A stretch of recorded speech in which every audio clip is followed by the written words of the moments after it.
వామ్మో! ఏంటండి బాబు ఈ పిల్లలు ఇలా ఉన్నారు. ఇంత తెలివి మనకుంటేనా ఆహా! ఇంకా బాగుపడే వాళ్ళం అనిపిస్తది.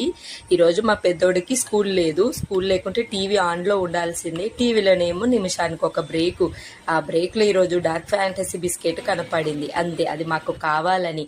కన్నయ్య ఎప్పుడు కూడా కావాలని అడగడు. తనకు కావాల్సింది ఉంటే మిన్నయ్యతోటి మంచిగా అడిగిస్తాడు. మా మిన్ను ఎలాంటోడంటే ఇచ్చేంత వరకు వదలని టైప్ అండి. సర్లే నేనే చేస్తాను అనేసి ఈరోజైనా కాస్త రెస్ట్ తీసుకుందాం అనుకున్నాను. లేదు కదా, వీళ్ళు తీసుకొనివ్వరు కదా. సరే ఇంకా స్టార్ట్ చేశాను. నేను ఒక 3 టేబుల్ స్పూన్ అయితే బెల్లం తీసుకున్నాను. ఇంకో 3 టేబుల్ స్పూన్ కోకో పౌడర్ తీసుకోవాలి. నా దగ్గర లేదని కాఫీ పౌడర్ వేసి మంచిగా 3 స్పూన్స్ అయితే నెయ్యి వేసి అలాగే హాఫ్ కప్ అయితే రాగి పౌడర్ వేసి మంచిగా మిక్సీ కొట్టానండి. బాగా స్మూత్గా అయిన తర్వాతకి ఫస్ట్ ఇడ్లీలో స్టీమ్ పెట్టాలి. తర్వాతకి ఆ ఇడ్లీ నుంచి తీసేసి మంచిగా ప్యాన్ పైన ఏం ఆయిల్ గీ వేయకుండా ఇలా రోస్ట్ చేసి ఇవ్వండి. టేస్ట్ మాత్రం